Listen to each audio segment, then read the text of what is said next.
So welcome, ladies and gentlemen, to another conversation with myself, Junior Saunders. And there is nothing like doing one of these interview stroke conversations with somebody who is a representation of myself. And the person that you see on screen right now, Jordan Jarrett-Bryan, is that. Not only has he got a background in an editorial stance, he is now in front of the camera and actually working for Channel 4 News. And I am really privileged to speak to you because you're all the way in London. You're in the big smoke city, ain't you? How you doing, man? You well? I'm very well, thank you. I'm very well. Good, and man. I like one thing I said to Gary, actually, the producer, before I did this was, you know, as soon as I saw you, I saw a strong, defiant male. And the fact that you had locks, I could see myself in that, even though my locks ain't here no more. I saw myself. And it was really humbling because I think that sometimes in professional journalism, there is a facade that's relayed and it's conveyed. And actually to see representation like yourself is really, really empowering. So what made you really grasp journalism? What was it? I had an interest in writing. It's funny because a lot of people that become writers and journalists, their in point is normally reading. They normally had a love or a passion of reading from a young age, and that stoked the fire, if you like, or wants to get them writing their own stuff for other people to read. Mine was, I enjoyed just writing. I wasn't a big reader when I was younger, but I was always quite creative with writing. I was very good at school at making up stories. I was a very good creative writer, and I had a style that I thought was quite interesting and quite different. So that was the kind of the seed, I guess, of which was planted in my passion and my wanting to write more and get into journalism. As I came to the latter parts of secondary school, I had my dad gave me this video camera. So it was just like a secondhand camera that he put at that time. He probably had about 10, and I just picked up one at his house one time that was like, by most people's standards, probably quite new and fancy, but by his standards, just some old video camera. He put it down. He's done with it. Yeah, I just thought, okay, I'm taking that, and just didn't bring it back. And before I knew it, I was going to school with this camera and just filming stuff. I wasn't. There was no plan. There was no direction. I wasn't doing it for any reason. I just thought, I'll just film everybody. I'm really gutted actually because the tapes of that have gone missing. And I'd love to look back and watch on those. But anyway, and then everyone used to kind of call me, it's just the latter 2 years of secondary school. So I'm now 14, 15, 16. And everyone used to call me the camera guy. Oh, Jordan, the camera guy, Jordan, the camera guy. I was like, yeah. But even then, I still didn't realize that what was happening was the first parts of a transition into media. Right. I wasn't thinking about being a journalist or a writer or a camera person. Nothing. It wasn't anything as contrived as that. It was just I had a camera and I just enjoyed filming people. And there was no motive or agenda. I was literally just filming people in the playground at playtime. But that then made me realize, you know what? I enjoy this media thing. This is quite cool. I then went to college, didn't do very well at college, repeated some GCSEs. But that's when I then came across a magazine in Brixton down the road from here called Live. And when did I get Live? That's a lie. The Live is a lie. It must have been earlier, you know, because I actually got involved with Live magazine 14, 15. Yeah, it's the same kind of time. Same times. Second to last year of school. Yeah. And then I was writing for them, just doing articles here and there. And then the six months later, after joining them, they offered me the job as editor. And that's when my enjoyment and passion for journalism and writing went up a level. This was now not just becoming, I'm just writing a few articles here and there because I'm quite good at it and I enjoy it. This is now, you're an editor, you're in charge. There's responsibility. I'm 15, 16. You're in charge of all these young people who are writing, taking photos, and designing your magazine. You decide what the cover is. You decide if that article gets 2 or 3 pages. You decide if that's even going to make it in the magazine or not. This is now a notch up. This is getting serious now, and I liked it. I liked that responsibility. I liked networking. I liked reading magazines. Liked reading newspapers. And that kind of just stoked the fire really from then on in. And before I knew it, I was a journalist. Even at the age of 15, I was writing articles for national, Dazed and Confused. I don't know if that's still even going anymore, but that was a magazine. It was a lifestyle magazine that was massive. My mentor was the editor of that magazine. So I was writing for them. I was writing stuff for the Sunday Times about youth culture. So I was a journalist at 15, 16, and I loved it. And then just to kind of fast forward, did a bit of radio for One Extra. I had a show there for about 6 months as part of a pilot scheme that were offering young people who wanted to get into broadcast media. Actually, it was a 2-week pilot per person. They kept me for 6 months. That's brilliant. And I loved that. And then I was playing all this time from 14. I was playing wheelchair basketball, and I was out in Italy playing professionally for 5 years, between I think 24 and 29, maybe a little bit early actually. And one of the summers I was out there, Channel 4 had won the broadcasting rights to the 2012 Paralympic Games. So this was 2009. So they'd won BBC had done the Paralympics forever, but this was the first time Channel 4 had taken the rights away from BBC and got it. And they were looking for new, disabled, presenting, media savvy, young talent to front their coverage. A friend of mine put me in touch. I did a show reel, did it. They liked it. Did the Paralympic game. They trained us up for 2 years leading up to the games. Did the games in 2012. That was a success. Off the back of that, when that finished, a couple of weeks later, I got a job as a sports reporter for Channel 4 News, and I've been there now. Oh wow! So that was 2012. Where was it? That was my maths. 9 years ago. 9 years, yeah, 9 years. So been there ever since, and now I'm doing TalkSport too. So. But to answer your question, it all started from just being a good writer. Whereas I think for most people, their way in is normally a passion of reading. Right. And would you say that an editorial stance to then going in front of the camera really gave you more gravitas as a journalist? I think so. I don't think it should, but I think it digs. I think people gravitate to the people that are on TV. There's this thing of like, if you're on TV, you're better than, and if you're on TV, you're famous and you have power and influence. What people don't understand is the person with the real power and influence is the person behind the camera anyway. It's the producer, it's the exec producer, it's the director. You're on screen, you have a certain amount of power, but ultimately it's the people behind the camera. But I tell you what I did find interesting was the transition from when I first joined Channel 4 News, the transition of writing for print. That was my background for 15 years, magazines and newspapers, writing for print, and transitioning into writing for TV. Because there's a difference then between print and television. Yeah, totally. So just the basic things are writing a match report for a newspaper. You can't see the game. I've got to describe how someone went down the line, crossed it in, pulled it back, flicked with his right foot, and the striker came in and struck it in the far left-hand corner outside of his foot. Whereas with television, you can see that. Yeah. So I don't need to do the detail because you're watching it.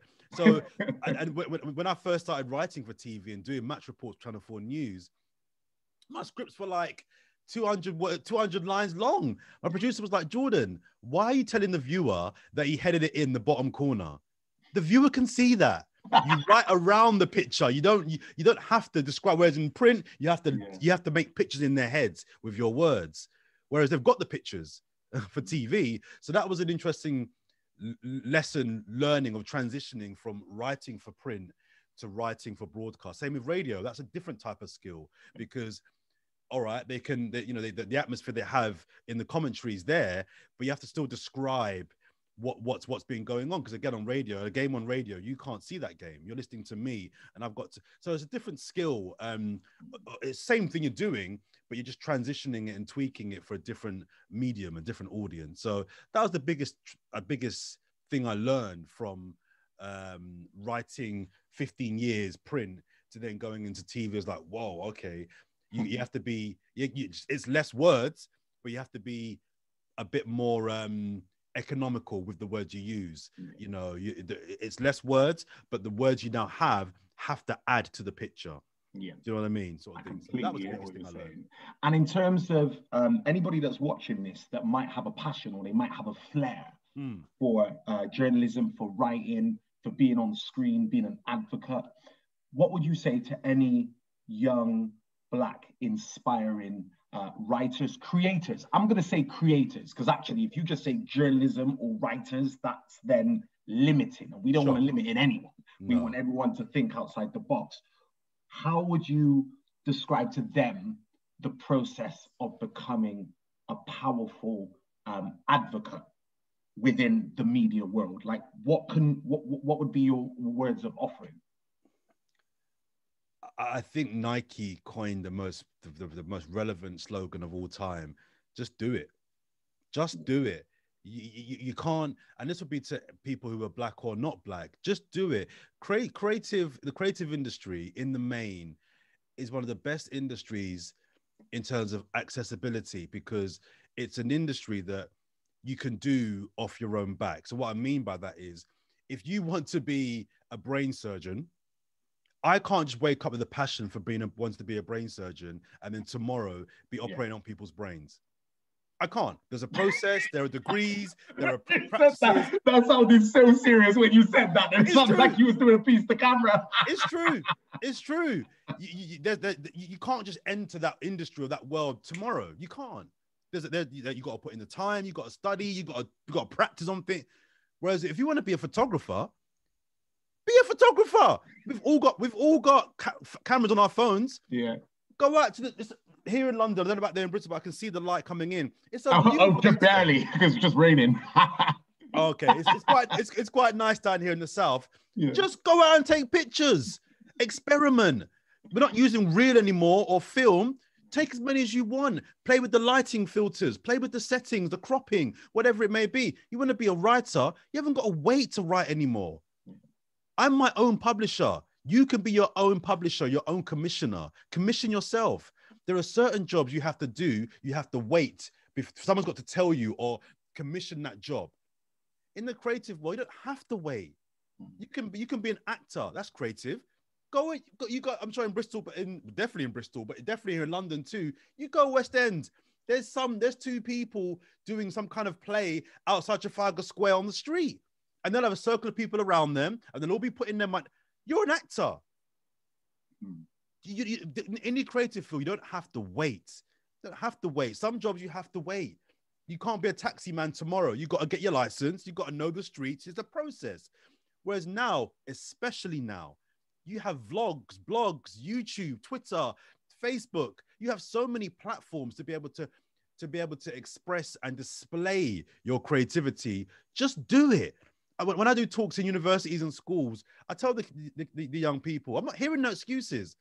If you want to do this and you're in this seminar, you're in this talk, you're here, right? Because you want to do it. Cool. Right. So I don't want to hear no moaning, no excuses. If you don't want to do it that badly, that's fine. Then leave the room and stop pretending and wasting people's time. But if you're listening to this into this call, I don't want to hear any excuses, because it's never been easier for a creative to get their leg up, because you don't have to wait anymore. When I was coming through, I had to wait. I had to pitch an idea to an editor of a newspaper or a magazine or a channel or a radio station, and they would tell me, yeah, that's good, we're going to do it, or that's rubbish, we're not. Cool. I couldn't put out a news article on my own because there were no blogs. I could write a journal, but only I saw that. Whereas now you can become your own publishing house. I've set up Blakademik. Blakademik is a production company. We're putting out our own. We're not waiting for the BBC anymore. We're not waiting for Channel 4. We're not waiting for Sky. Nice. You know why? Because we don't have to. You don't have to wait anymore. For a long time, you had to wait. Wait your turn, or if you got lucky and got picked. We're not waiting anymore.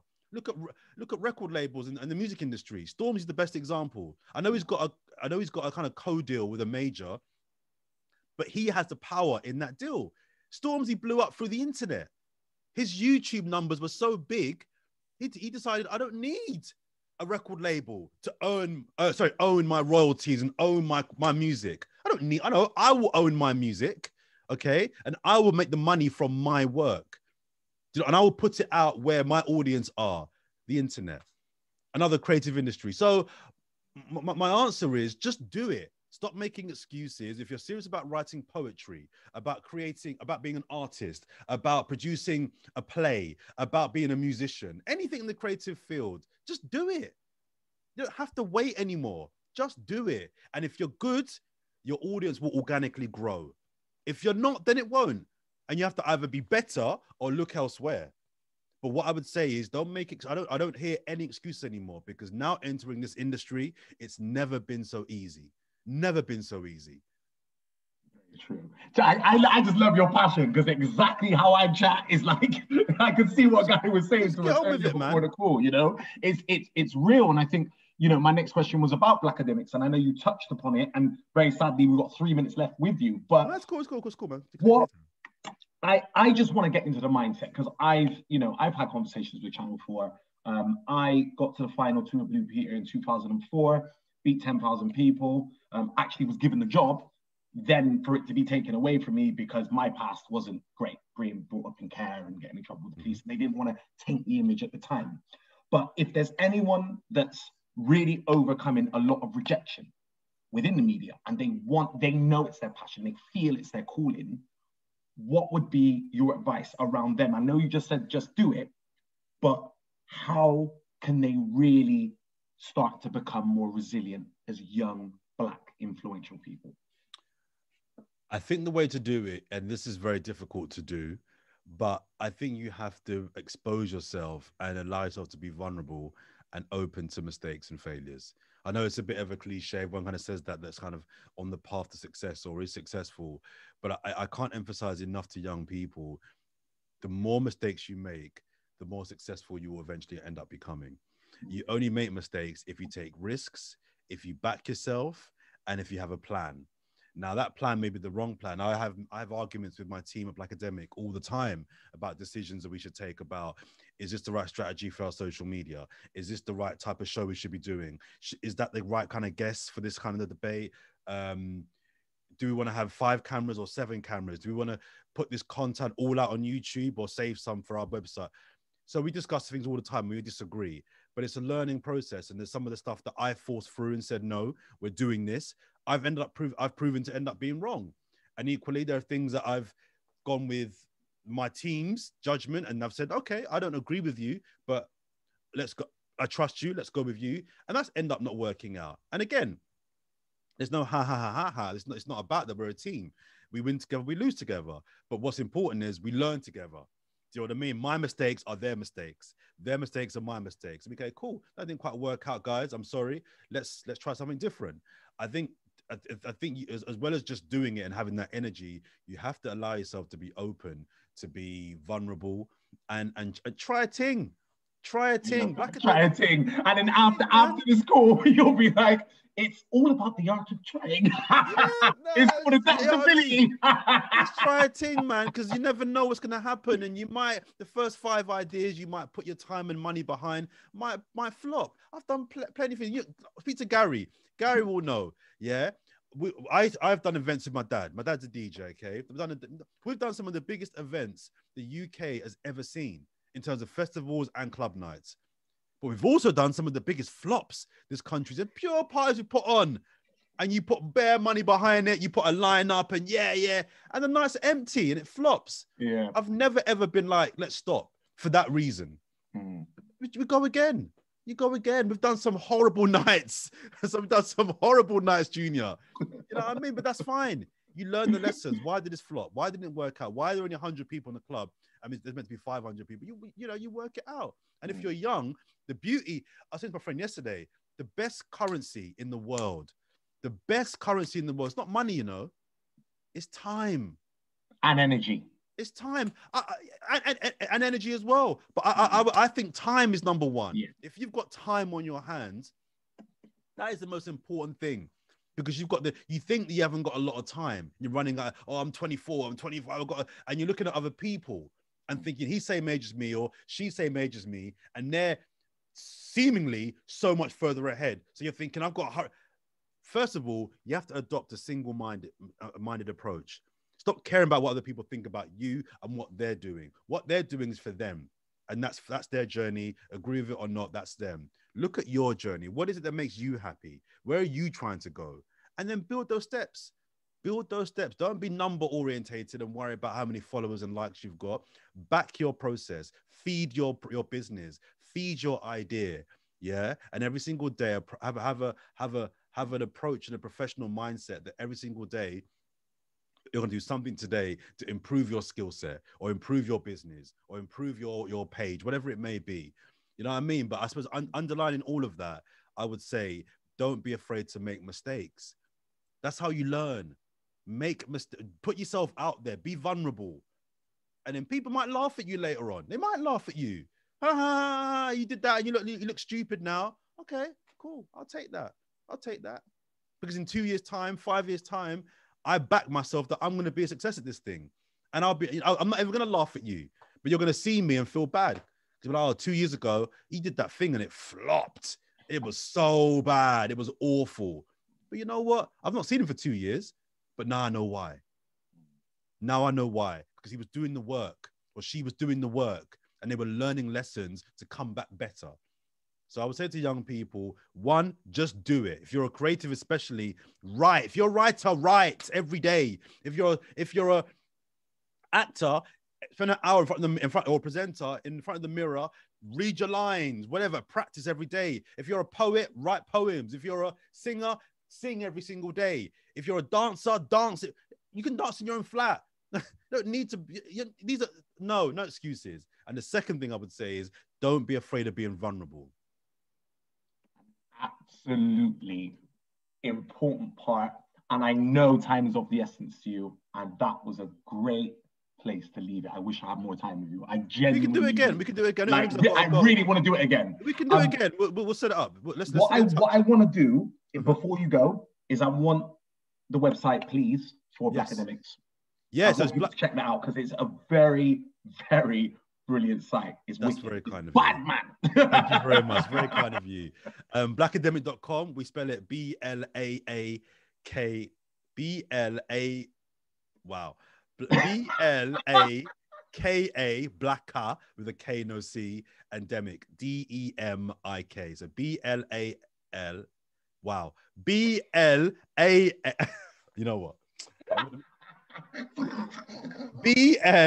BLAKA, Blaka, DEMIK. That is so bad. I've had a brain fart this morning. No way, it's all good.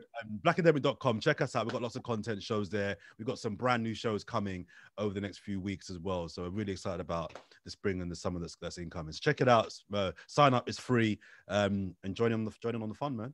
Thank you so much for your time. Really appreciate it. Keep doing what you're doing. Man. Your energy is definitely inspiring.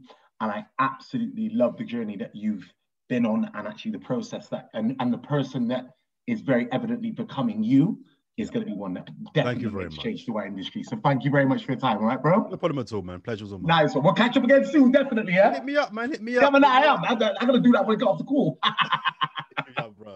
Have a good day, yeah? Layers, bro. Take care. All right,